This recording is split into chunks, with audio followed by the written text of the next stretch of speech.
Your film is now ready to be shown.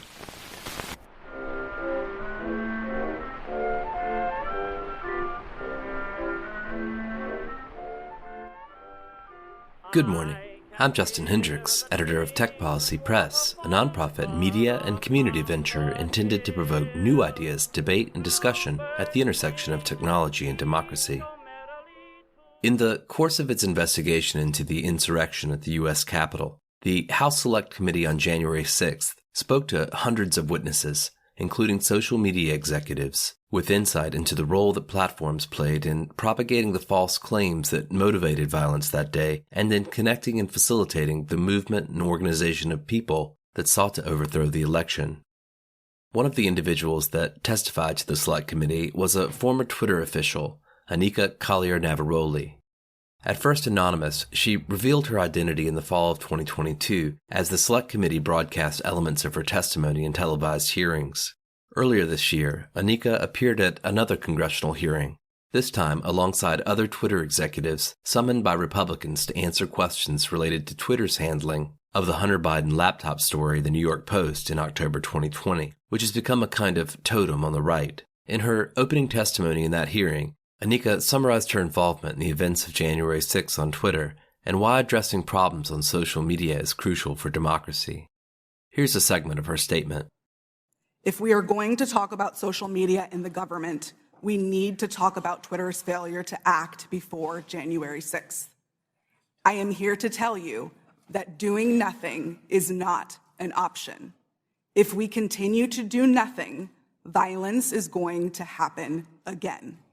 My background is as a trained lawyer and journalist, and my expertise over the past decade has been in the areas of media, technology, law, and policy, with a particular focus on social media and free expression. I joined Twitter in 2019, and by 2020, I was the most senior expert on Twitter's US safety policy team.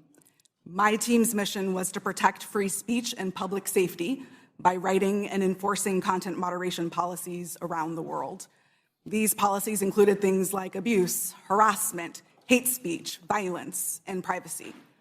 So if no other algorithm or no other human could decide if a tweet violated my team's policies, the safety team policy acted as the final moderators.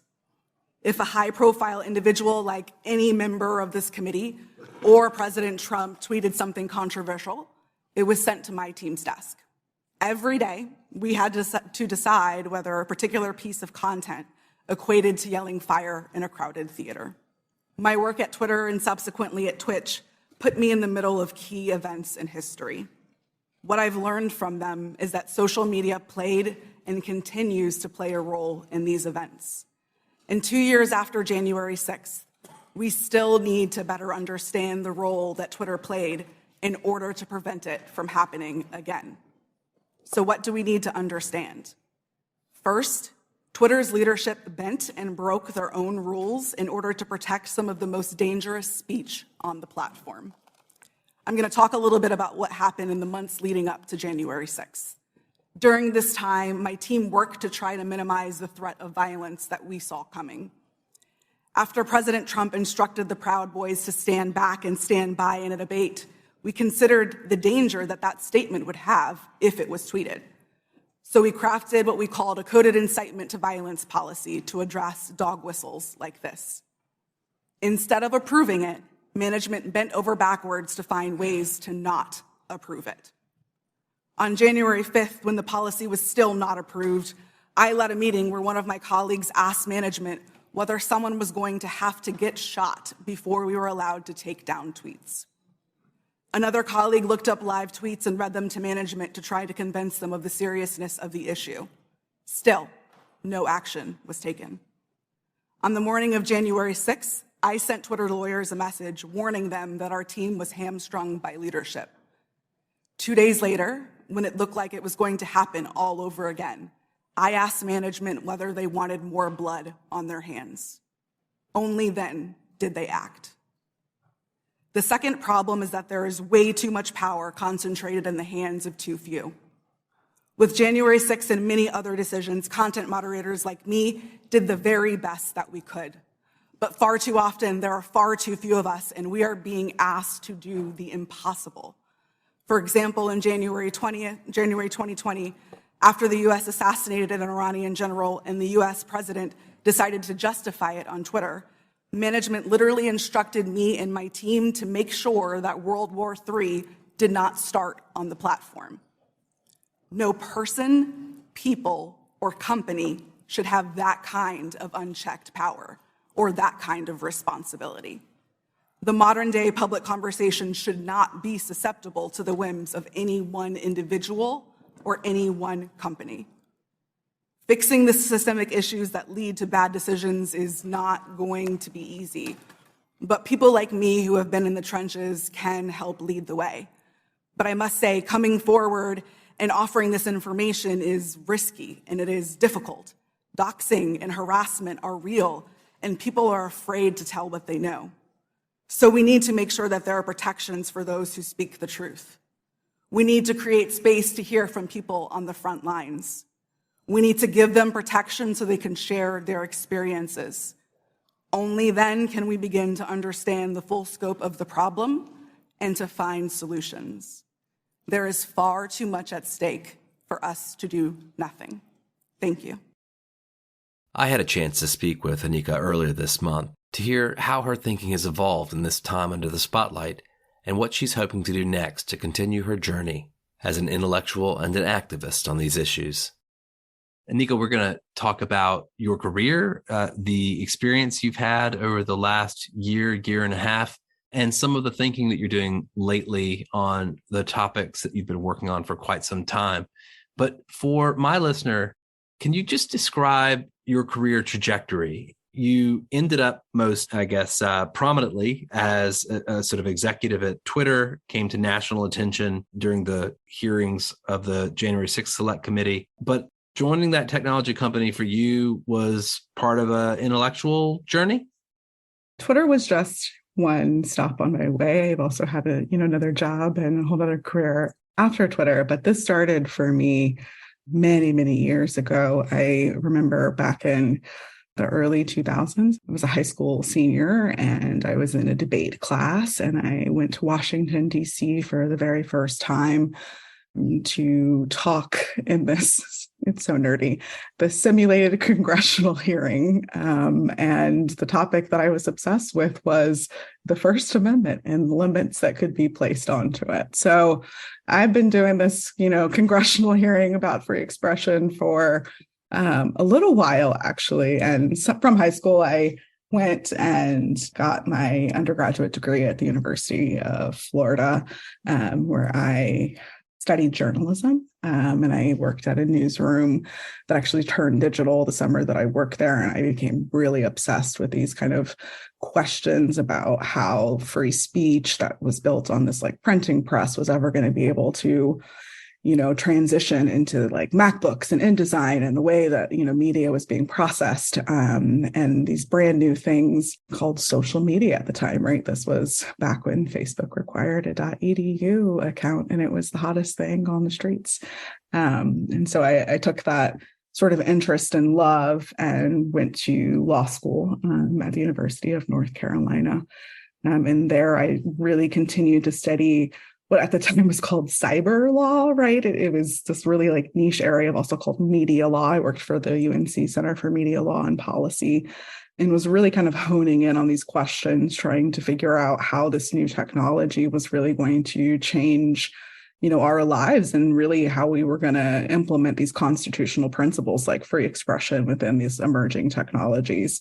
I then went and got my master's and specifically studied Twitter and social movements that were happening on Twitter at the time. Was, the Arab Spring was happening and Occupy Wall Street was happening. And there was this case of first impression with Twitter, with Occupy Wall Street, where they were trying to, ask for user data and information to be able to identify where a protester was. And I was obsessed with figuring out how these new social movements and these idea of constitutional rights were going to be able to expand again into social media. And at the time, people thought I was a little nuts, to be honest with you. And we're like, are you sure this is it wasn't a thing, right? Trust and safety teams weren't a thing. Content moderation, commercial content moderation didn't have a name, right? It was And I was obsessed with this thing. And I realized that, I graduated and there were no jobs really in the field. And so I went and I worked at 2 different law firms and I kept my eyes open. And it was, I had this really unique sort of skill set. And then this job opened up at this new think tank called Data and Society back in the day. And I applied to head up their work, specifically looking at, big data. That was the hot term of the day back then.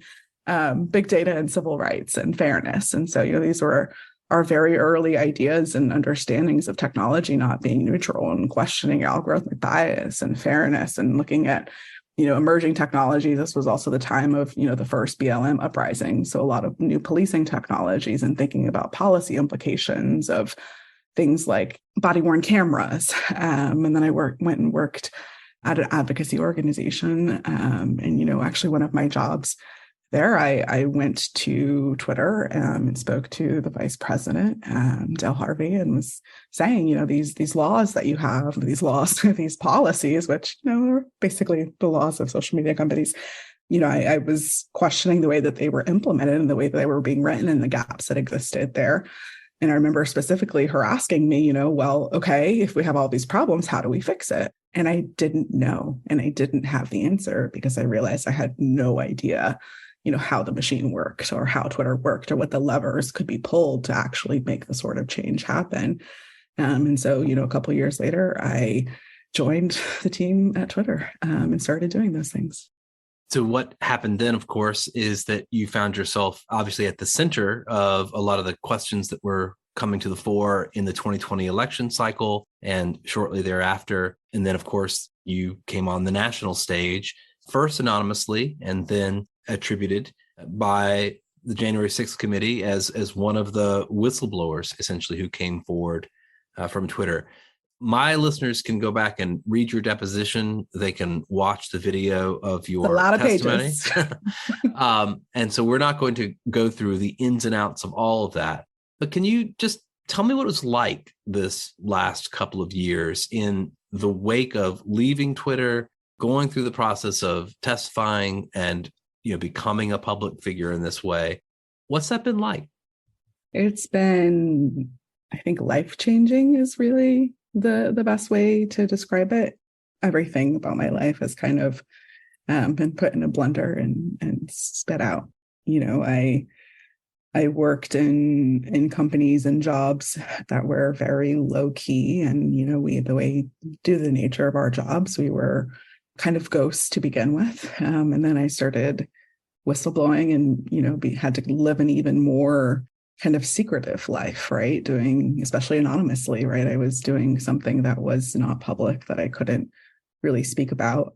It was really difficult. I think I described it in the Washington Post headline was like terrifying, right? And it was absolutely terrifying. It was absolutely isolating to have to sit down and realize and look back on moments and realize, hey, like this was really important. Oh my gosh, I can't believe this is what happened. And then have to come to the realization of it's important for these things to be known and for the truth to be on the record and to sit there and say, somebody should say something, right?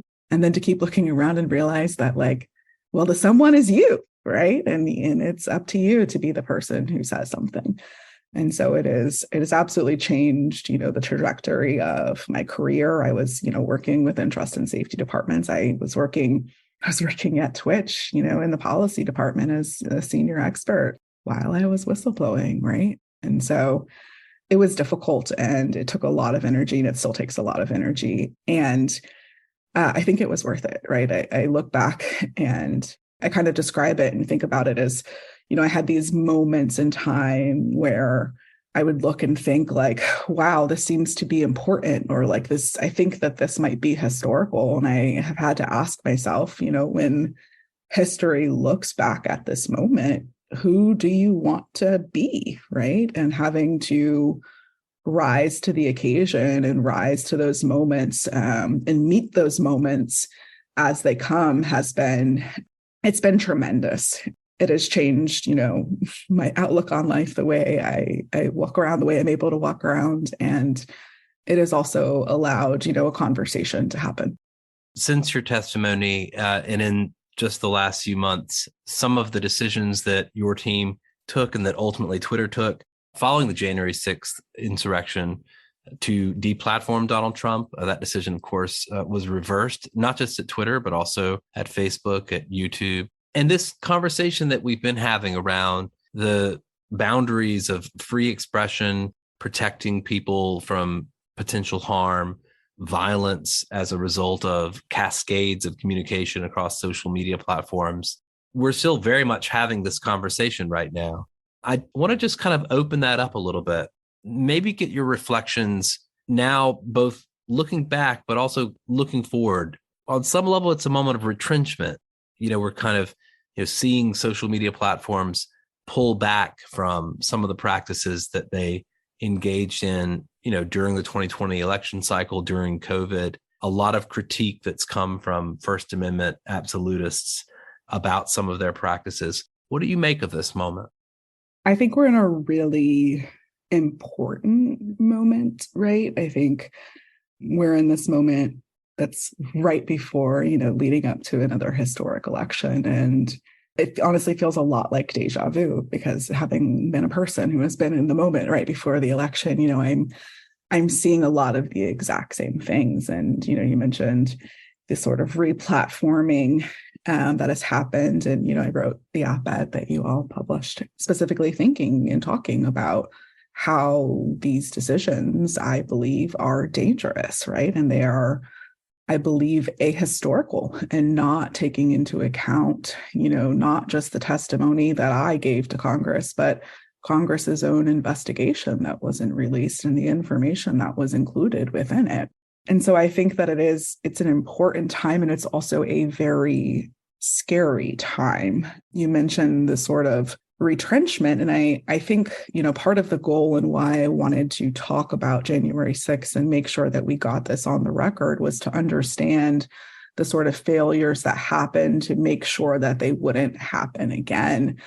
And I'm increasingly concerned that that is not happening, right? Because, my testimony and the things that I said were all about, filling the gaps in policies and making sure that policies were enforced. And we're now living in a world where the people who had my jobs no longer have jobs, right? There have been layoffs across the industry. And so not only do we have a policy problem where the rules that are written on the books have gaps that don't account for the way that, conversations have and political conversations have been happening for the past several years.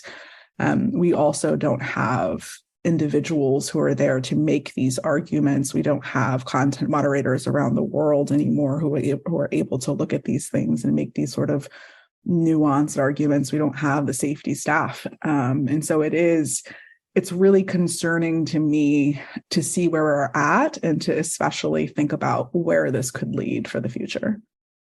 On the one hand, we seem to have a kind of environment where social media platforms are making decisions about questions like whether to replatform Donald Trump based on a set of things, right? What is the threat scenario presently? How great is the risk of potential civil unrest? That seems to be part of the consideration. The other is, based on whether they feel they can judge his individual utterances or the utterances of any other demagogue for that matter, and, assess whether those are appropriate to their policies. What's missing here? What's missing in this kind of equation for you? Part of your testimony, you talked a lot about coded incitement to violence. You seem to be kind of hinting at signals you were able to see on the platform of mounting signals of potential violence, something that went beyond just speech, but became a kind of collective physics, if you will. You talked a little bit about sort of the boundaries around free expression and, just to say very clearly and loudly, according to First Amendment jurisprudence, the First Amendment has never been absolute, right? There have always been limitations to free speech and free expression. And one of those that has existed is incitement to imminent lawless action or to riot, right? And that is what we saw happen on January 6th. And so I think a lot of these arguments around free speech and free expression are disingenuous in that they don't take that into account and they don't argue the reality and understand the reality of that there is this limit, and it's specifically called out within our jurisprudence with our understanding of the First Amendment. And that's what happened within this day. And I think in addition to, the imminent lawless action and this very sort of explicit incitement is what, we called coded incitement to violence. And so specifically this sort of, Ian Lopez wrote the book Dog Whistle Politics, right? So this language or this sort of rhetoric that signals to those who understand and can receive what is being signaled information. And within this case, signaling information about political violence. And that has been something that not only happened and that I talked to Congress about, we saw leading up into January 6th, but it's something that we're seeing continue to happen today, right? We are continuing to see, members of Congress make veiled threats for, what are they calling it? A national divorce, right? Just a rebranded, recalling for a civil war, right? Which is outrageous, right? And it is being allowed and continued in this sort of, again, this rhetoric that we are hearing once again from, Donald Trump himself, specifically in reference to his indictments and the legal cases that he is facing. It is very much mirroring exactly what we saw in the lead up to January 6th. Part of your idea here about coded incitement, it's not so much even just the words that someone is saying, whether those, directly lead to violence. So if I say, go ye forth, ye who follow me, and commit this act on my behalf, that's one way of thinking about it. You're suggesting that we take into consideration the now legible to us response of an audience or a following. And that's part of what you were seeing at Twitter. So you would see when a political leader, said certain things that his followers or her followers would hear those things in a certain way. And you're suggesting that we should basically take that into account when we make decisions about how to moderate content? Absolutely, right? Conversation and communications does not happen within a vacuum. You have the very basic, communication triangle, right? Like the information goes someplace, it's received somewhere, and someone responds to it. And so looking at just one piece of communication is problematic. One of the things that I talked to Congress and, was very, very visible, and I don't think we talk a lot about, is the response that was happening to Donald Trump's rhetoric on January 8th, right? And so this was the day that he was permanently suspended from the platform. And what we saw occurring that day, and what I told Congress and talked to them about, was we saw this exact sort of language that had been coming up to January 6th start all over again. But this time, instead of hashtag J6, it was hashtag J17th. And so from our vantage point, we were seeing individuals planning again for honestly what looked like another insurrection. And a lot of the commentary that we were seeing were things like people saying, I wasn't able to attend last time, now I can make it. And so this conversation was happening not just about going to Washington, D.C., but to state capitals all over the world, right? And so by taking this into consideration and looking at this, we were making the argument that this is going to happen again, right? And it was only by seeing the responses to Donald Trump, saying things about, the however many American patriots, right? It was that sort of coded language, and it was the way that it was received that was people saying, we're going to respond with violence, right? And it was absolutely necessary in my opinion, to understand the response and the way that people hear things and the way that they are going to react to them, right? It's incitement to violence, right? So yeah, it's not just the words, but it is very much the way that it is received, the way that it is responded to, because in those situations, I think incitement is a really, really hard thing, right? Like typically we'd have to sit there and say, is this going to lead to violence, right? It's sort of this prediction. We want to stop something before it happens. I think, on January 6th, it's one of the clearest cases of incitement that we've ever had, right? We saw it happening and then it happened. And then on January 8th, is it going to happen again, right? And I think we were able to learn, thankfully, in that moment from history to make sure that it didn't happen again. Do you think the law is set up to essentially do this type of analysis? I mean, we've got the Brandenburg test, we've got, other legal precedent. You're talking about almost kind of like a mathematics or a threshold where if a certain following or kind of political group is hearing instructions, even if they're not being uttered in, a semantically obvious fashion, that perhaps there should be action taken by private platforms to step in and perhaps try to mute or otherwise kind of interfere in that cascading effect that we saw happen before January 6th. I don't know. Is there a legal analysis here, or is this mostly about the decisions of private platforms? Is that what you're arguing for?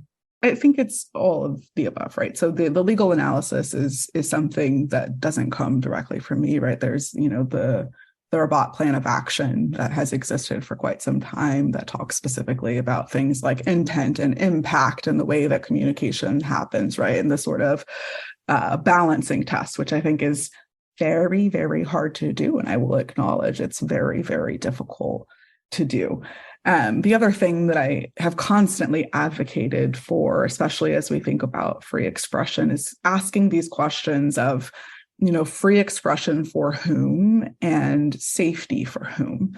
And so no longer just taking the sort of, power blind approach to things and recognizing that when decisions are being made, inevitably we are allowing free expression to exist at the expense of someone's safety. And then we are also allowing someone's safety at times to be put in jeopardy at the allowance of someone's free expression. And I think making these decisions without being cognizant that that is happening and to whom creates very, very dangerous situations that are consistently reinforcing, problematic power dynamics. If you were to go back into another social media platform at this moment in time, and they gave you the reins of the trust and safety department, what would you do? What type of process or procedure would you put in place right now that would potentially protect from these types of events? I will be really honest with you and say that part of what I am reckoning with, and I think, the whole industry is really reckoning with, is the question of whether being the person in the head of the trust and safety department is the way to make these decisions or the way to make these changes, right? I think that self-regulation has only gotten us so far. And so for me, I think a lot of this question is, should the reins be put in the hands of someone else? Because we have seen how irresponsibly they have been wielded within the hands of social media companies. So all that to say, I don't know, right? I don't know. One of the things that comes through in your testimony and in your thinking around coded incitement is that there is an analysis that is a race analysis here. I want to ask you just to kind of expound on that a little bit. Some of your work prior had been looking at, questions specifically around race, questions about representation in media. And part of this coded incitement to violence, question, you have to kind of, as I understand it, look at it in a sort of historical context. The January 6th insurrection was not just an insurrection. It was in many ways a white supremacist insurrection. Yeah, absolutely. I think, there's documentaries that have been made linking January 6th to, other domestic terrorist events that have been perpetrated by white supremacists. And, the book I mentioned, Dog Whistle Politics, that book, in addition to Michelle Alexander's amazing book, The New Jim Crow, when they talk about dog whistles, they're specifically often referencing what at the time was called the Southern strategy, right? So this sort of rethinking and this sort of remarketing or rebranding, right, of white supremacy language and lingo. And so from going from we can no longer just flat out call you the N-word to we're going to use something else, right? And so this has been going on for quite some time. And again, these books have written it throughout history.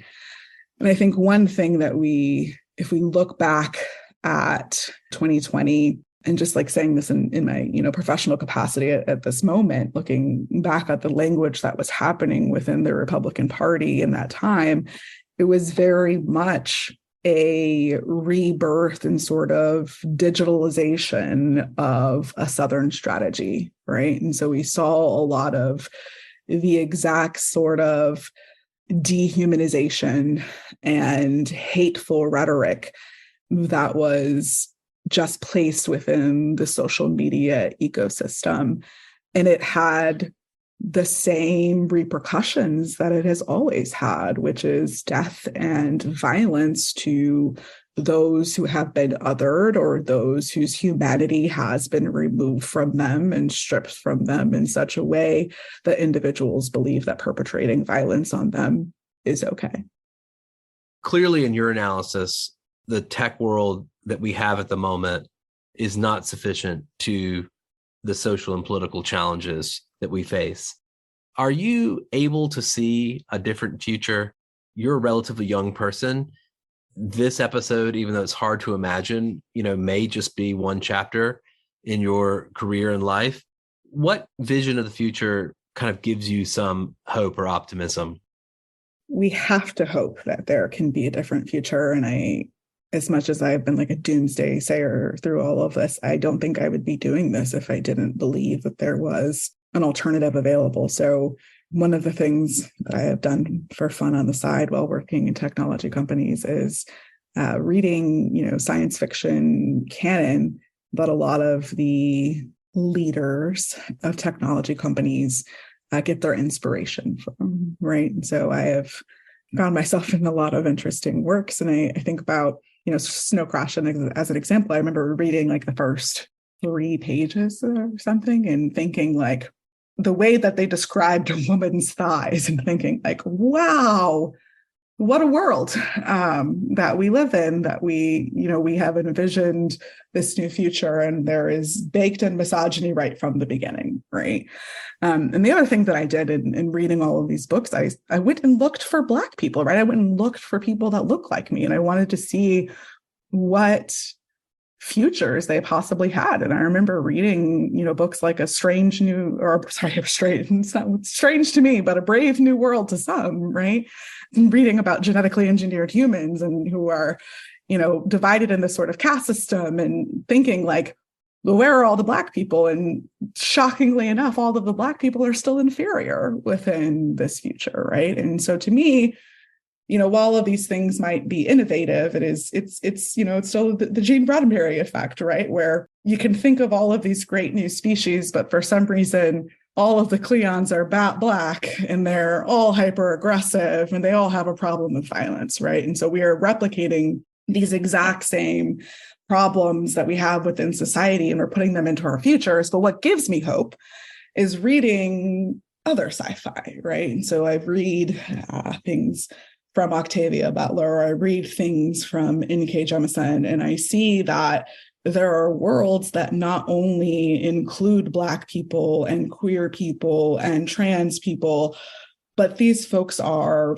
thriving, or they are leading the charge, or they are, the architectural brilliance behind the world that gets saved, right? And I realized that it it matters who is writing the story, and it matters who is driving the creation of the narrative, because it's amazing what can happen when it's open and people are invited and they exist, right? And I think that we have for so long been creating such a narrow version of history that is being dictated not just by, the straight white male CEOs of Silicon Valley, but the straight white male authors that came before them. And, I think people like me show up to these places and we have different visions and different versions of a society that we are looking at. And, I hope that the work that I have done and that the work that others have been able to do have created space within these technologies companies and in the world that we currently live in for people to exist that wouldn't necessarily have had safety or the ability to exist within these worlds. Is there a sense that it's possible to imagine a future that's more salient than the vision of the future that Silicon Valley is selling at the moment? How do we get there? Clearly, your voice is one of many that's pushing in that direction. But can you see a kind of catalytic moment, another catalytic moment in the future where perhaps the tide turns? I hope so. Again, I hope something changes it.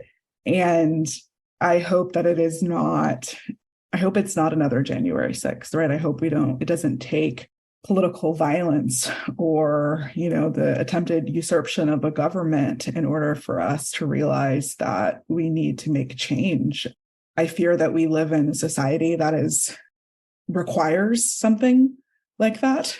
I fear for what could come, especially come 2024. I've said I worry that the very, fabric of our society is at risk, not just, American democracy, but so many things. And so I hope that there's a way to make change.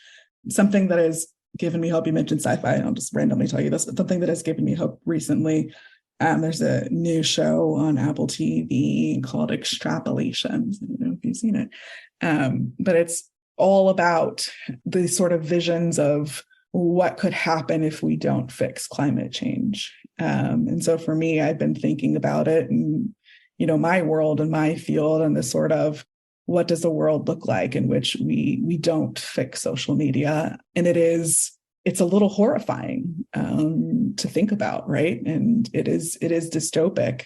And yet, folks like me and so many other whistleblowers and individuals still continue to come forward and to talk and to share our knowledge and our guidance with the hope that we can stave off the things that we fear. What's next for you? What are you going to do from here? Well, I am continuing to write. So as I mentioned, I've been doing this for quite some time. And so I've been thinking a lot about free expression in, theory and in practice and the way that it falls apart in all of those ways. And so I am putting all of those dots together, connecting them, thinking about all the things I'm seeing happening around me and doing some writing on those things. I'm also, doing some speaking and continuing to use this public platform that I have ended up with in order to continue to tell the truth and to shed light on a lot of the work that is happening. I want to continue to think about these things. I want to continue to teach. Teaching is one of my favorite things in the world. And so I'm looking forward to being able to put all of these, pieces together and see where we go. Thank you very much.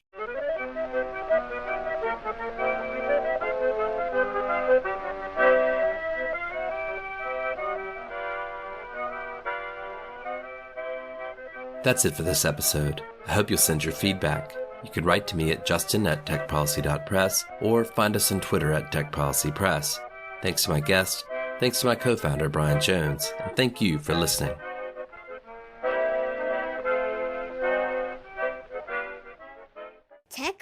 Policy Press.